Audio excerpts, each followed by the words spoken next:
Hello बच्चों, चलिए प्रश्न को देखते हैं। प्रश्न है, विधियों का संक्षिप्त में वर्णन कीजिए। भाप आसवन।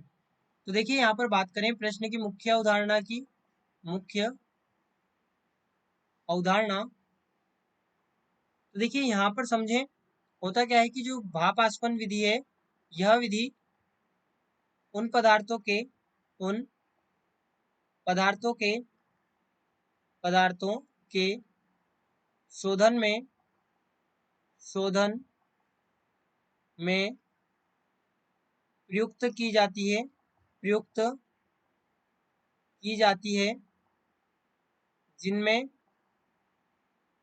जिनमें या फिर जो कि भाप वाष्पशील हो। भाप वाष्पशील हो, परंतु परंतु जल में मिश्रणीय ना हो, यानी कि जल में अमिश्रणीय हो। जल में अमिश्रणीय हो। तो देखिए होता क्या है, यदि हम यहाँ पर मान लें कि हमारे पास में जल का जो वाष्प दाब है, जल का वाष्प दाब, उसे हम P1 मान लें। यहाँ पर कार्बनिक द्रव जो हमने लिया है, कार्बनिक द्रव का वाष्प दाब, उसे हम यहाँ पर P2 मान लें। और जो हमारे पास में मिश्रण होगा, मिश्रण जब इन दोनों को मिलाएंगे, जल और कार्बनिक द्रव को, तो मिश्रण का वाष्प दाब वो यहाँ पर हम P मान लें। तो यहाँ पर से हम कह सकते हैं कि जो P होगा वो बराबर होगा P1 प्लस P2 के। P1 प्लस P2 के वो बराबर होगा।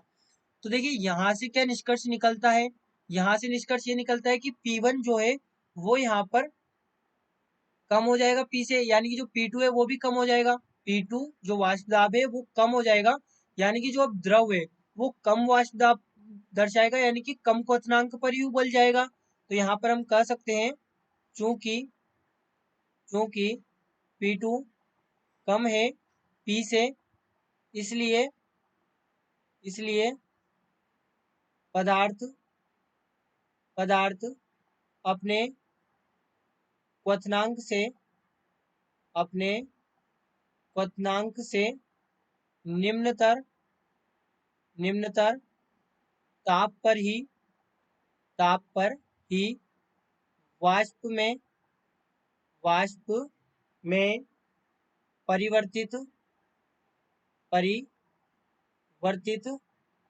हो जाता है, जिसे यहाँ पर अलग करके उसे हम प्राप्त कर सकते हैं। तो ये यहाँ पर इसका सिद्धांत है। तो बच्चों आशा करते हैं आपको प्रश्न समझ आया होगा। धन्यवाद।